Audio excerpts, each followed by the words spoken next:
அனைவருக்கும் வணக்கம். நான் உங்கள் அஜய் பேசுகிறேன். எல்லோரும் நலமாக இருக்கீங்கன்னு நம்புகிறேன். இந்த காணொலி ரொம்ப முக்கியமான காணொலி. ரொம்ப முக்கியமான ஒரு தலைப்பை பற்றி இந்த காணொலியில் நம்ம தெரிஞ்சுக்கிட்டோம். இடஒதுக்கீடை பற்றிய ஒரு புரிதல், சரியான புரிதல் மக்கள் நிறைய பேருக்கு இருக்குதா அப்படின்னு கேட்டிங்கன்னா நிச்சயமாக கிடையாது. ஸோ இந்த காணொலி மூலயமா இடஒதுக்கீடை பற்றிய ஒரு முழுமையான ஒரு தகவல், இந்தியாவோட இடஒதுக்கீடு எப்படி இருக்குது மற்றும் தமிழ்நாட்டில் இடஒதுக்கீடு எப்படிலாம் செயல்படுத்தப்படுது, எப்படிலாம் வகைப்படுத்தப்பட்டிருக்கு அப்படிங்கிறதையும் நம்ம இந்த காணொலியில் தெரிஞ்சுக்கிறோம். அது மட்டும் இல்லாமல் என்னோட நண்பர்களுக்கும் சில சந்தேகங்கள் இருந்தது இடஒதுக்கீடை பற்றிய. அவங்களோட சந்தேகங்களுக்கும் என்னோட பதிலை இந்த காணொலியில் நான் தரப்போகிறேன். அது மட்டும் இல்லாமல் இடஒதுக்கீடு ஏன் கொண்டு வந்தாங்க, இடஒதுக்கீடு முக்கியத்துவம் என்ன அப்படிங்கிறத பற்றி முழுசாக நம்ம இந்த வீடியோவில் தெரிஞ்சுக்கிறோம். ஸோ இந்த வீடியோவை முதல்ல இருந்து கடைசி வரைக்கும் ஸ்கிப் பண்ணாமல் பாருங்கள். அப்போ தான் உங்களுக்கு இடஒதுக்கீடை பற்றிய ஒரு முழுமையான ஒரு தகவலை நீங்கள் தெரிஞ்சுக்க முடியும். நான் சொல்கிறது மட்டும் இல்லாமல் நீங்களாக தேடி போய் படிக்கணும். அப்படி தேடி போய் படிக்கும்போது தான் உங்களுக்கு இன்னும் நாலேஜ் ரொம்ப அதிகமாகும். சரி, நம்ம அதிகமாக பேசாமல் இந்த வீடியோக்குள்ளே போகலாம். அதுக்கு முன்னாடி ஒரு குறிப்பு, இந்த வீடியோவில் நான் சொல்கிற கருத்து எல்லாமே ஒரு எஜுகேஷ்னல் பர்பஸ்க்காக தான். இது எல்லாருமே தெரிஞ்சுக்கணும், மக்கள் அனைவரும் இதில் விழிப்புணர்வு அடையணும், இடஒதுக்கீடை பற்றிய ஒரு விழிப்புணர்வு மக்களுக்கு வரணும் அப்படின்றதுக்காண்டி தான் இந்த வீடியோவை நான் போடுறேன். அதுதான் இந்த வீடியோவோட முக்கியமான குறிக்கோள். சரி, நம்ம இப்போ இந்த வீடியோக்குள்ளே போகலாம். தமிழ்நாட்டில் பார்த்திங்கன்னா மொத்தம் 69% இடஒதுக்கீடு இருக்குது. ஓகேங்களா? 1954 பார்த்திங்கன்னா 1954 பார்த்திங்கன்னா 41% இருந்தது. 1991-2 அந்த காலகட்டத்தில் தான் பார்த்திங்கன்னா 69% இடஒதுக்கீடு என்பது ஏற்படுத்தப்பட்டது. ஓகேவா? இந்த இடஒதுக்கீடு 69% இடஒதுக்கீடு எப்படி வகைப்படுத்தப்பட்டிருக்கு அப்படிங்கிறத பார்க்கலாம். முதல்ல 50% இடஒதுக்கீடு ஓபிசி பிரிவினருக்கு கொடுத்துருக்காங்க. இந்த ஓபிசி பிரிவினருக்கு BC plus MBC plus DNC. டிஎன்சினா டீநோட்டிஃபைட் கம்யூனிட்டிஸ். இவங்க எம்பிசிக்குள்ளே தான் வருவாங்க. ஸோ இந்த பிரிவினர் ஓபிசின்னு நம்ம அட்ரஸ் பண்ணுவோம். இந்த பிரிவினருக்கு 50% இடஒதுக்கீடு கொடுத்துருக்காங்க தமிழ்நாட்டில். அடுத்ததாக ஷெட்யூல்டு காஸ்ட் எஸ்சி பிரிவினருக்கு 18% இடஒதுக்கீடு கொடுத்துருக்காங்க. அதுலேயே இன்டர்னலாக 3% கொடுத்துருக்காங்க. எஸ்சி ஏக்கு 3% இடஒதுக்கீடு நம்மளோட அரசாங்கம் கொடுத்துருக்காங்க. அது மட்டும் இல்லாமல் 1% ஷெட்யூல்டு ட்ரைப்ஸ்க்கும் கொடுத்துருக்காங்க. இது நீங்கள் மொத்தமாக கேல்குலேட் பண்ணி பார்த்தீங்கன்னா 69% ஆஃப் த இடஒதுக்கீடு வந்துடும். மிச்சம் இருக்கிற அந்த 31% பார்த்திங்கன்னா ஜென்ரல். ஸோ இதில் என்ன இங்கே ஒரு முக்கியமான விஷயம் அப்படின்னா, இந்த scheduled caste, scheduled tribes, so mostly இந்த சமூகத்தில் இருக்கிற ஒரு விஷயம் என்னென்னா, ஷெட்யூல் காஸ்ட் மக்கள் ஈஸியாக போயிடுறாங்க எல்லா வேலைகளும், எல்லா சலுகைகளும் அப்படின்னு ஒரு பரவலான ஒரு கருத்து இருக்குது. அந்த கருத்து உண்மையாக பொய்யா அப்படிங்கிறதையும் நம்ம பார்த்துட்டு இந்த வீடியோவில் நான் உங்களுக்கு சொல்கிறேன், புரிஞ்சுக்கோங்க. இந்த 50% இடஒதுக்கீடு இருக்குதுன்னு நான் சொன்னேன்ல, இந்த 50% இடஒதுக்கீடில் ஓபிசி பிரிவினர் கொடுக்கப்பட்ட இடஒதுக்கீடில் அவங்க மட்டும்தான் அந்த இடஒதுக்கீடை பயன்படுத்த முடியும். அந்த 18%ல் 15% எஸ்சிக்கும், எஸ்சிஏக்கு 3% கொடுத்துருக்காங்க. மொத்தம் 18% எஸ்சிக்கு. ஸோ அந்த ஒரு இடஒதுக்கீடு சதவீதத்தை அவங்க மட்டும்தான் பயன்படுத்த முடியும். மிச்சம் இருக்கிற அந்த 1% ஷெட்யூல் ட்ரைப் மட்டும்தான் பயன்படுத்த முடியும். அந்த ஜென்ரல் மட்டும்தான். ஜென்ரலில் 31% இருக்குது. அந்த 31% எல்லாருமே எல்லா பிரிவினரும் அதில் போட்டியிடலாம். ஸோ இதுதான் இந்த 100%. ஏன்னா தமிழ்நாட்டில் மட்டும்தான் 69% இடஒதுக்கீடு இருக்குது. நம்ம இதை பிரசிடெண்ட், ஆனரபிள் பிரசிடெண்ட்டோட அசண்ட்டை வச்சு தான் நம்ம இதை வாங்கியிருக்கோம். 9th schedule of the Indian கான்ஸ்டியூஷனில் இருக்குது. 9வது அட்டவணைன்னு சொல்லுவாங்க. 9வது அட்டவணையில் இதை ப்ளேஸ் பண்ணியிருக்காங்க.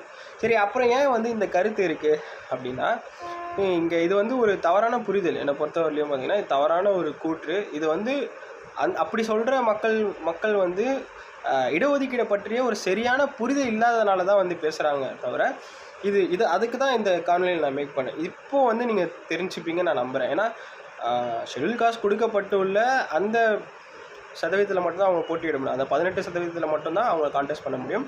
Plus general. அதே மாதிரி ஓபிசியில் இருக்கிற 50% ப்ளஸ் ஜென்ரல் இதில் மட்டும்தான் அவங்கள கான்டெஸ்ட் பண்ண முடியும். ப்ளஸ் எஸ்டிக்கு 1% ப்ளஸ் ஜென்ரல் இதில் மட்டும்தான் அவங்களால போட்டியிட முடியும். இதுதான் வந்து நிதர்சனமான உண்மை. ஷெட்யூல் காஸ்ட்டில் வந்து இன்னும் அன்ஸ்கில்டு லேபர்ஸ் வந்து நிறைய இருக்காங்க. இன்னும் இப்போ தான், ஏன்னா இந்திய சமூகம் என்பது ஒரு சமமா அப்படின்னு கேட்டோன்னா நிச்சயமாக கிடையவே கிடையாது. அந்த சமத்துவத்தை ஏற்படுத்துறதுக்காக கொண்டு வரப்பட்ட ஒரு ஃபேக்டர் தான் வந்து பார்த்திங்கன்னா ரிசர்வேஷன். ஏன்னா நம்ம வரலாற்றை நம்ம எடுத்து பார்த்தோம் அப்படின்னா இந்த இடஒதுக்கீடு ஏன் ஏற்படுத்தப்பட்டது அப்படின்னு பார்த்திங்கன்னா, இந்திய சமூகம் ஒரு ஏற்றத்தாழ்வு உள்ள ஒரு சமூகம். நம்ம ஒட்டுமொத்த இந்தியாவை நம்ம எடுத்துக்கிறோம். இப்போது இந்த மக்கள் அனைவருக்கும் சரிசமமான வாய்ப்பு வந்து நம்ம கொடுக்கணும். ஓகேவா? இதுதான் வந்து நீதி, அதுதான் வந்து சமூக நீதியாக இருக்க முடியும். அப்படி வந்து கொடுக்கணும்னு சொல்லி ஏற்படுத்தப்பட்ட ஒரு விஷயந்தான், நம்ம கான்ஸ்டியூஷனல் மேக்கர்ஸால் வந்து கொண்டு வரப்பட்ட ஒரு விஷயந்தான் இந்த இடஒதுக்கீடு என்கிற ஒரு அற்புதமான ஒரு டூல்.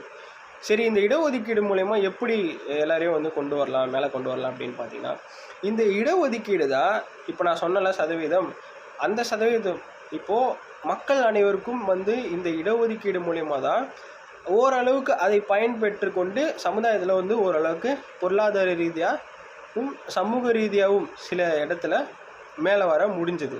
ஓகேங்களா?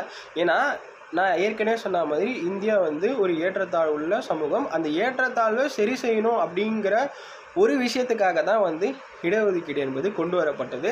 இதுதான் நிதர்சனமான உண்மை. அப்புறம் பார்த்திங்கன்னா இன்னும் சில பேர் வந்து சொல்கிறாங்க இடஒதுக்கீடு இருக்கிறதுனால தான் வந்து சாதி வந்து இருக்குது அப்படின்னு சொல்கிறாங்க. அது வந்து ரொம்பவே ஒரு தவறான கருத்து. இடஒதுக்கீடு இருக்கிறதுனால வந்து சாதி இல்லை. இடஒதுக்கீடு என்பதே சாதியை வந்து நியூட்ரலைஸ் பண்ணணும் அப்படிங்கிறதுக்காக தான் இடஒதுக்கீடு கொண்டு வந்தாங்க. பட் அப்படி சொல்கிற மக்கள் அகெயின் வந்து அறியாமையில் தான் வந்து சொல்கிறாங்க. இந்த காணொலி நீங்கள் பார்த்ததுக்கப்புறம் அந்த அறியாமையை வந்து நீங்கள் போக்கிக்கோங்க.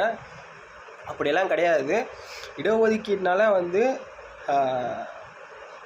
தாழ்த்தப்பட்ட சமூகத்தினர், பிற்படுத்தப்பட்ட சமூகத்தினர், மிகவும் பிற்படுத்தப்பட்ட சமூகத்தினர் எல்லாருமே வந்து பயனடைஞ்சிருக்காங்க. சமூக ரீதியாக முன்னேறியிருக்காங்க, பொருளாதார ரீதியாகவும் முன்னேறியிருக்காங்க. அதனால் இடஒதுக்கீடு என்பது மக்களுக்கான உரிமையை வந்து பெற்றுக்கொள்ளும். நான் ஏற்கனவே சொன்ன மாதிரி இந்திய சமூகம் ஒரு சமமான சமூகம் இல்லை. அது கொஞ்சம் சாதியினால் பிரிக்கப்பட்ட ஒரு ஏற்றத்தாழ்வுள்ள சமூகம். அந்த ஏற்றத்தாழ்வுகளை வந்து களையறதுக்காக தான் இந்த இடஒதுக்கீடு என்பது கொண்டு வரப்பட்டுச்சு. நாம் வந்து இந்த இடஒதுக்கீடை பற்றி ஒரு சரியான புரிதல் வந்து வச்சுருக்கணும். இடஒதுக்கீடு என்பது மக்களுக்காக வந்து கொடுக்கப்பட்டது. மக்கள் இப்போது சமூகத்தில் வந்து வரலாற்று ரீதியாக கல்வி உரிமையும் சமுதாய உரிமைகளும் மறுக்கப்பட்ட சமூகம்லாம் இருக்காங்க. அந்த சமூகம் வந்து சமுதாயத்தில் வந்து மேலே வரணும் அப்படிங்கிறதுக்காண்டி தான் இந்த இடஒதுக்கீடு என்பது ஏற்படுத்தப்பட்டது. அப்படி தான் இந்த இடஒதுக்கீடை கொண்டு வராங்க. ஏன்னா சரிசமமான வந்து உரிமைகளை வழங்குறது தானே வந்து ஒரு நீதியாகும். அந்த நீதியை வந்து இடஒதுக்கீடு மூலயமா கொண்டு வந்தாங்க. இந்த இடஒதுக்கீடை வந்து எப்படி வந்து இது பண்ணுறாங்க அப்படின்னு பார்த்தீங்கன்னா, பாப்புலேஷன் இடஒதுக்கீடை வந்து எப்படி கேல்குலேட் பண்ணுறாங்கன்னா பாப்புலேஷன் அடிப்படையில் தான், மக்கள் தொகை அடிப்படையில் தான் இந்த இடஒதுக்கீடு என்பது கொடுக்குறாங்க.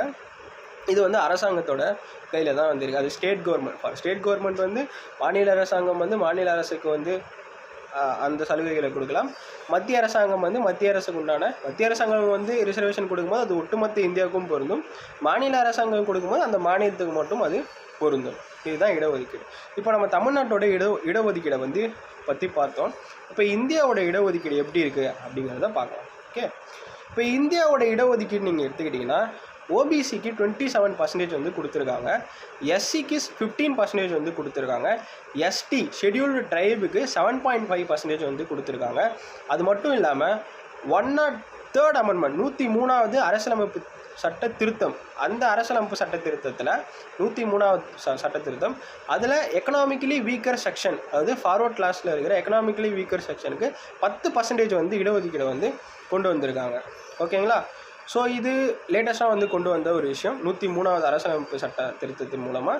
அப்புறம் 104வது அரசியலமைப்பு சட்ட திருத்தத்தின் மூலம் இந்த ரிசர்வேஷன் வந்து 2030, அதாவது 2030 வரைக்கும் பார்லிமெண்ட் வந்து எக்ஸ்டெண்ட் பண்ணியிருக்காங்க. இதுதான் வந்து இடஒதுக்கீடை பற்றிய தற்போதைய நிலவரம். இடஒதுக்கீடு என்பது மக்களுக்கான ஒரு நீதியை பெற்றுக் கொடுக்கக்கூடிய ஒரு நீதி. இந்த சென்ஸ் வந்து அவங்களோட உரிமைகள், அந்த பிரதிநிதித்துவம் வந்து அவங்களுக்கு இந்த இடஒதுக்கீடின் மூலம் பெற்றுக்கொள்ள முடியும். இப்போ ஒரு தாழ்த்தப்பட்ட சமூகத்தை சார்ந்தவர் அல்லது ஒரு மிகவும் பிற்படுத்தப்பட்ட சமூகத்தை சார்ந்தவர் அல்லது பிற்படுத்தப்பட்ட சமூகத்தை சார்ந்த மக்கள் அவர்களுடைய உரிமை இந்த இடஒதுக்கீட்டின் மூலம் பெற்றுக்கொள்ள முடியும். அதனால தான் இந்த இடஒதுக்கீடு என்பது ஏற்படுத்தப்பட்டது. ஸோ இடஒதுக்கீடு வந்து இருக்கிறதுனால சாதி இருக்குன்னு சொல்கிறது, இடஒதுக்கீட்டினால தான் வந்து சாதி பார்க்குறாங்க அப்படின்லாம் சொல்கிறது வந்து ஒரு தவறான கருத்து, தவறான கண்ணோட்டம். அந்த கண்ணோட்டத்துலேருந்து வெளியே வருங்க. சாதி என்பது கிடையாது. சாதி என்பது ஒரு மனநிலை. ஓகேங்களா? அந்த மனநிலையிலேருந்து நம்ம எல்லாரும் மேலே வரணும். இந்த சமத்துவமான சமுதாயத்தை வந்து நம்ம எல்லாரும் கொடுக்கணும். அதுதான் வந்து மெயினான டார்கெட். இப்போது நம்ம இன்ஈக்குவலான சமூகம், இப்போ இந்த இடஒதுக்கீடெல்லாம் வந்து வேணான்னு சொல்கிறவங்க எப்போ தெரியுமா அது வேணான்ற ஆகும்? அது எப்போ வேணான்னு ஆகும்னா, இந்த சமுதாயத்தில் உள்ள மக்கள் அனைவருமே வந்து எல்லா தரப்பு மக்களுமே வந்து சரிசமமான வாய்ப்புகளை பெறும்போது அன்னைக்கு வந்து நம்ம இடஒதுக்கீடை தூக்கி போட்டுடலாம். இன்னும் சில பேர் கேட்குறாங்க, என் நண்பர்களே கேட்குறாங்க, என்ன கேட்குறாங்கன்னா, இடஒதுக்கீடு பொருளாதார அடிப்படையில் கொடுக்குறாங்களே, சமூக ரீதியான அடிப்படையில் வந்து கொடுக்கக்கூடாது, பொருளாதார அடிப்படையில் வந்து கொடுக்கணும் அப்படின்னு சொல்கிறாங்க. ஆனால் அது என்னை பொறுத்தவரையிலையும் நான் தப்புன்னு சொல்கிறேன். ஏன்னா பொருளாதார அடிப்படையில் கொடுக்க முடியாது. பொருளாதார அடிப்படையில் வந்து கொடுத்தா அது சரியாக வந்து போய் சேராது. சமூக அடிப்படையில் கொடுக்கும்போது தான் அந்த இடஒதுக்கீடு என்பது கரெக்டாக வந்து ஒர்க் ஆகும். பொருளாதார அடிப்படையில் கொடுக்கும்போது அது மக்களுக்கு வந்து சரியாக போய் சேராது என்பது தான் என்னோட கருத்து. சரிங்களா? இடஒதுக்கீடு வந்து எப்போ நம்ம சமத்துவமான சமுதாயத்தை வந்து கொண்டு வரோமோ அன்னைக்கு தான் இந்த இடஒதுக்கீடு என்பது வரும். இந்திய சமுதாயம் வந்து ஒரு ஏற்றத்தாழ்வுள்ள சமுதாயம். நான் ஏற்கனவே சொன்ன மாதிரி இந்த ஏற்றத்தாழ்வுள்ள சமுதாயத்தை நம்ம சமத்துவமான சமுதாயமாக நம்ம கொண்டு வரணும். அது நம்ம கையில் தான் இருக்குது, நம்மளோட மனநிலையில் தான் இருக்குது. நம்ம எல்லாருமே வந்து அடுத்தவங்கள வந்து எப்படி நடத்துகிறோமோ அங்கே தான் நம்மளோட ரியலான எஜுகேஷனே அங்கே தான் இருக்குது. நம்ம அனைவரையுமே வந்து நம்ம சரிசமமாக நடத்த வேண்டும். சம வாய்ப்பை வந்து எல்லாருக்கும் உருவாக்கி கொடுக்க வேண்டும். ஸோ இதுதான் ரிசர்வேஷனை பற்றி நான் சொல்ல நினச்சது. பொருளாதார அடிப்படையில் இடஒதுக்கீடு கொடுக்கறது என்பது அசாத்தியமானது. அது வந்து அப்படி கொடுத்தா அது வந்து அது சரியாக இருக்காது என்பது என்னோடய கருத்து. ஏன்னா சமூக ரீதியில் கொடுக்கும் போது மட்டும்தான் அவங்களுக்கான உரிமைகளை வந்து அவங்களால பெற்றுக்கொள்ள முடியும். பொருளாதார ரீதியில் கொடுத்தா அந்த இடஒதுக்கீடுக்கே அர்த்தம் இல்லாமல் போயிடும். அதனால் பொருளாதார இடஒதுக்கீடு என்றைக்குமே வந்து ஒர்க் அவுட் ஆகாது. சமூக அடிப்படையினால் கொடுக்கப்படுற இடஒதுக்கீடு மட்டும்தான் இப்போ அதுதான் நம்ம ஃபாலோ பண்ணிகிட்ருக்கோம். ஸோ அந்த ரிசர்வேஷன்ன்றது நம்ம சமூக அடிப்படையில் தான் வந்து கொடுக்குறாங்க கவர்மெண்ட். ஸோ இப்போ கவர்மெண்ட் வந்து ஒரு வேளை இடஒதுக்கீடு வேணாம் அப்படின்னு சொல்லி நினச்சிட்டாங்கன்னா they can stop reservation. But இங்கே வந்து அது சாத்தியமானு கேட்டால் சாத்தியமே இல்லை. நான் ஏற்கனவே சொன்ன மாதிரி இந்தியா ஒரு ஏற்றத்தாழ்வுள்ள சமூகம். இந்த ஏற்றத்தாழ்வுள்ள சமூகம் எப்போ சமத்துவமான சமுதாயமாக வந்து ஆகுதோ அப்போ தான் வந்து நமக்கு இந்த இடஒதுக்கீடை வந்து வேணாம், இது போதும் அப்படிங்கிற அளவுக்கு கொண்டு போக முடியும். இன்னும் சில பேர் என்ன சொல்கிறாங்கன்னா, தாழ்த்தப்பட்ட சமூகம், அதாவது ஷெட்யூல் காஸ்டை சார்ந்த மக்கள் வந்து சில பேர் வந்து ரிச்சாக இருக்காங்க, இன்னும் தே ஆர் யூஸிங் வந்து அவங்க வந்து பயன்படுத்துகிறாங்க ரிசர்வேஷனை, அது தப்பு இல்லையா அப்படின்லாம் என்னோடய நண்பர்கள் கேட்டாங்க. அவங்களுக்கு நான் என்ன சொல்கிறேன் அப்படின்னா, மேபி நீங்கள் it depends upon person to person. என்னோடய கருத்து இதில் என்ன அப்படின்னு பார்த்தீங்கன்னா, அவங்க வந்து பொருளாதார ரீதியாக நீங்கள் சொன்ன மாதிரி முன்னேறி இருக்கலாம். பட் ஆனால் சமூகத்தின் அடிப்படையில் சமூக ரீதியாக பொருளாதார ரீதியாக முன்னேறினாலும் கூட சமூக ரீதியாக அந்த மக்களுக்கு வந்து அதே ஸ்டேட்டஸில் தான் இருப்பாங்க. அதில் வந்து எந்த வித மாற்றமாக இருக்கா. அதுதான் வந்து இந்தியாவோட காம்ப்ளெக்ஸான வந்து காஸ்ட் சிஸ்டம். ஸோ இந்த காம்ப்ளெக்ஸ்டான காஸ்ட் சிஸ்டமை நம்ம எப்படி வந்து ப்ரோக் பண்ணோம் அப்படின்னா, நம்மளோட மனநிலை, திரும்பியும் சொல்கிறேன், cost is state of mind. அந்த மனநிலை வந்து நம்மளுக்கு எப்போ மாறுதோ அன்றைக்கே வந்து சமத்துவமான சமுதாயம் வந்து மலரும். அந்த சமத்துவமான சமுதாயம் யாரால் கொடுக்க முடியும் அப்படின்னா நம்மளை மாதிரியான இளைஞர்களால் மட்டும்தான் வந்து அது கொடுக்க முடியும். ஸோ சமத்துவமான சமுதாயத்தை படைக்க நம் இளைஞர்களாகிய நாம் அறிவுள்ள கருத்துக்களை நாம் என்றுமே கொண்டு போய் மக்கள்கிட்ட வந்து சேர்க்கணும். இது கல்வி. நான் இந்த வீடியோ மேக் பண்ணுறதுக்கு காரணமே நிறைய பேர் வந்து இடஒதுக்கீடு பற்றிய வந்து புரிதல் இல்லாமல் இருக்காங்க. இப்போ இந்த வீடியோ பார்க்கறது மூலமா அவங்களா கூட எடுத்து படிக்கலாம். நான் சொன்னதை வச்சு அவங்களா கூட எடுத்து படிக்கலாம் போயிட்டு. ஸோ இது படிக்கிறது மூலயமா அவங்களே போயிட்டு நிறைய விஷயத்த வந்து தெரிஞ்சுக்க முடியும். அப்படி தெரிஞ்சுக்க போகும்போது அவங்களுக்குன்னு ஒரு கிளாரிட்டி கிடைக்கும். அதுதான் வந்து இந்த வீடியோ, இந்த காணொலியோட மெயினான அஜெண்டா. ஸோ இந்த வீடியோ வந்து முதல்லேருந்து கடைசி வரைக்கும் பொறுமையாக பார்த்த எல்லாருக்கும் ரொம்ப ரொம்ப நன்றி. உங்களுக்கு இதில் ஏதாச்சும் கன்ஸ்ட்ரக்டிவாக வந்து நீங்கள் ஏதாவது சொல்லணும், இதில் உங்களுக்கு வந்து ஏதாச்சும் தெரிஞ்சுக்கணும்னு நீங்கள் ஆசைப்பட்டீங்கன்னா கீழே வந்து கமெண்ட் செக்ஷனில் வந்து நீங்கள் உங்களோட கருத்தை வந்து தாராளமாக சொல்லலாம். நான் உங்களுக்கான அந்த பதிலை வந்து கொடுக்குறேன். சமூகத்தின் அடிப்படையில் கொடுக்கப்படுற இடஒதுக்கீடு என்பது சரியாக வந்து மக்களை போய் சென்றடையும். பட் இடஒதுக்கீடை வந்து அரசாங்கம் சரியாக வந்து கண்காணிக்கணும். அது கவர்மெண்ட் கிட்ட தான் வந்து இருக்குது. Let them do. அவங்க வந்து கண்டிப்பாக வந்து பண்ணுவாங்க. இப்போது அப்கமிங் இயர்ஸில் வந்து கவர்மெண்ட் வந்து பிளான் பண்ணியிருக்காங்க மக்கள் தொகை எடுக்க போகிறதா. ஸோ அப்படி பண்ணும்போது சில விஷயங்கள் வந்து மாறலாம். ஸோ அதுக்காக நம்ம பொறுமையாக காத்து கொண்டு தான் இருக்கணும். ஸோ சமத்துவமான சமுதாயத்தை வந்து நம்ம எல்லோரும் கொண்டு வரணும். சாதி ஏற்றத்தாழ்வு இல்லாத சமத்துவமான சமுதாயம் கொடுக்கும்போது தான் நம்ம இடஒதுக்கீடை பற்றி கவலைப்பட தேவையில்லை. அது வரைக்கும் இடஒதுக்கீடு என்பது இன்றியமையாத ஒரு விஷயமாக தான் இருக்கும் அப்படின்னு நான் நினைக்கிறேன். இந்த வீடியோவை பொறுமையாக கேட்ட அனைவருக்கும் என்னோட நன்றி. இடஒதுக்கீடை பற்றிய உங்களுக்கு ஒரு புரிதல் ஓரளவுக்கு உங்களுக்கு ஒரு புரிதல் ஏற்பட்டிருக்கும் அப்படின்னு நான் நம்புகிறேன். இந்த புரிதலோடு நிற்காமல் நீங்கள் இடஒதுக்கீடை பற்றி ஆன்லைனில் போய் படிங்க. நிறைய புக்ஸ் இருக்குது, அந்த புக்ஸ்லலாம் படிங்க.